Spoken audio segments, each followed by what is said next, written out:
In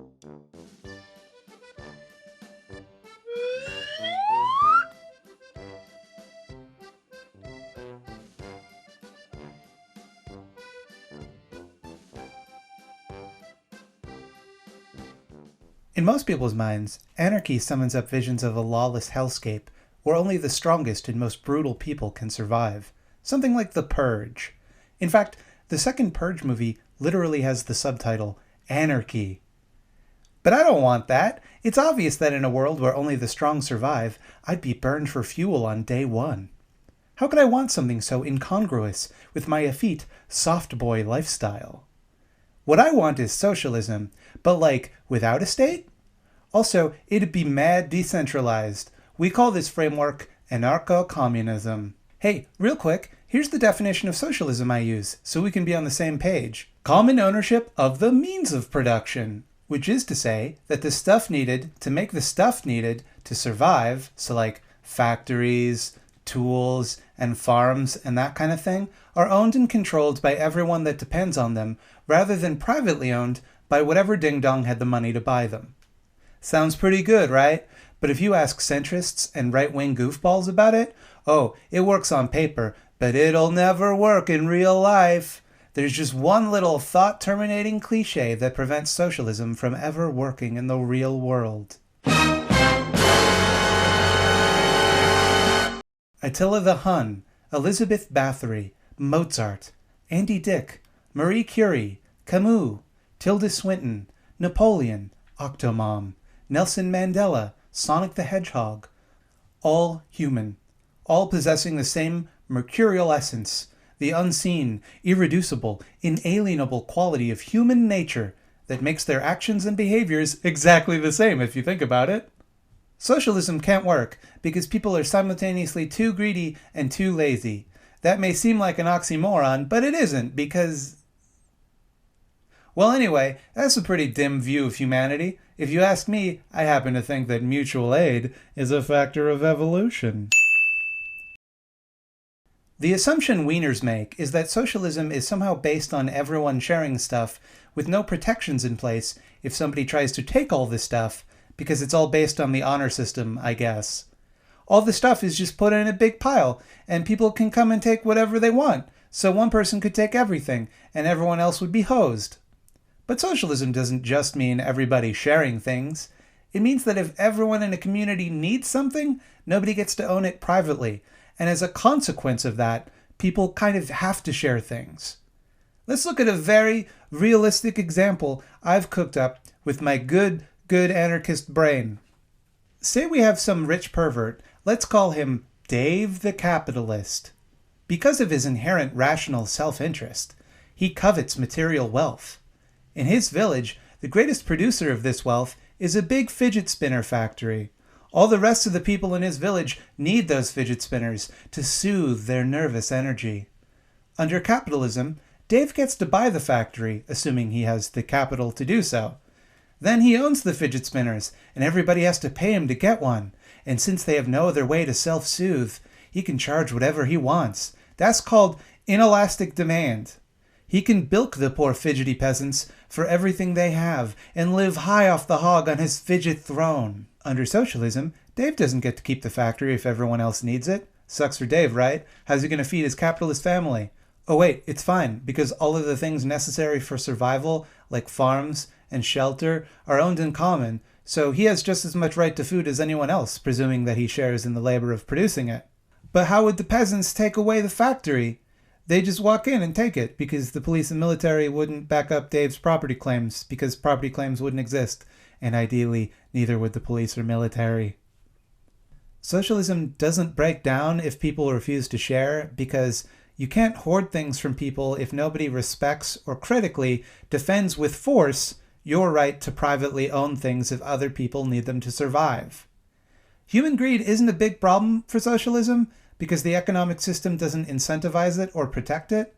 But it's a big problem for capitalism, though. Oops, 1% of the global population owns 50% of the total wealth on the planet. A lot of the jobs people do now would be completely irrelevant in an ANCOM society. We wouldn't need anyone to work in advertising, or finance, We wouldn't need managers, middle managers, presidents, vice presidents, executives, account managers, brand specialists, thought leaders, lobbyists, or any of the other parasites that capitalism makes essential nowadays. A lot of jobs just straight up don't need to be done at all. David Graeber writes about what he calls bullshit jobs. Quote, in the year 1930, John Maynard Keynes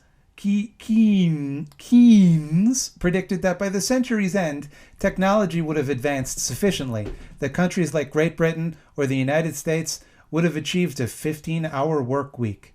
There's every reason to believe he was right. In technological terms, we are quite capable of this, and yet it didn't happen. Instead, technology has been marshaled, if anything, to figure out ways to make us all work more. In order to achieve this, jobs have had to be created that are, effectively, pointless.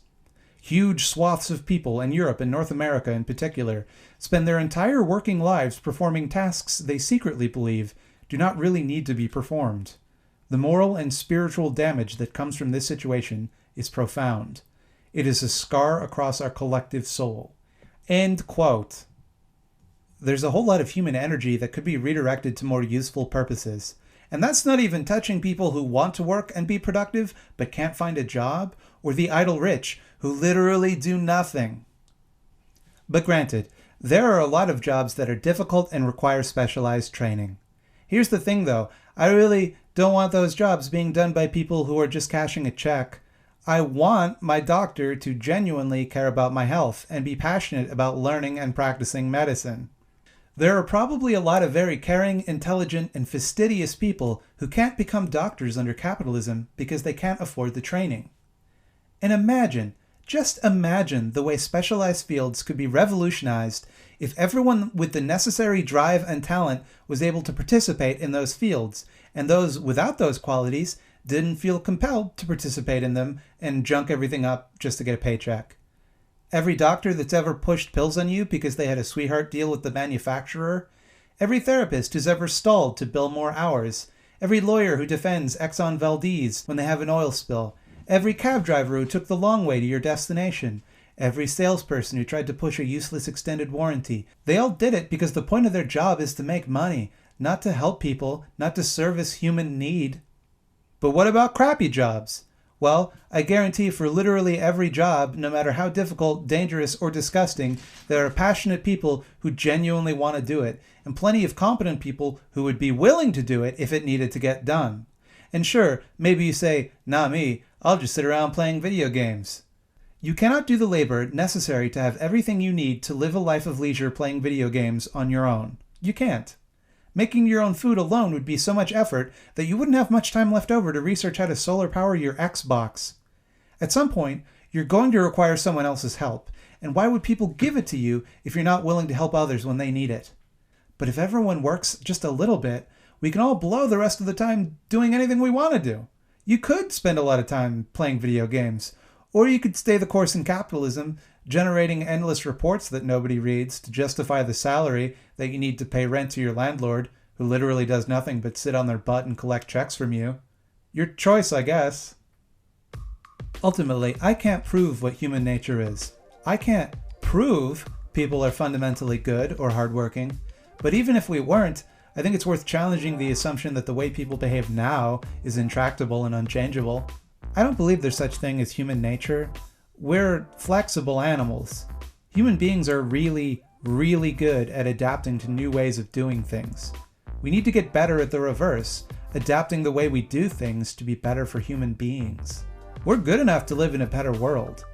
We need to fix the mess that capitalism has made of our lives. We can fix it, and we will fix it, because humans have the capacity to be compassionate and hardworking, and compassion and hard work are all that is required. If you think humanity is defined by selfishness and cruelty, let me ask you this. If people are so fundamentally crooked that they cannot be trusted with freedom because they will abuse it, how can they be trusted with authority over someone else?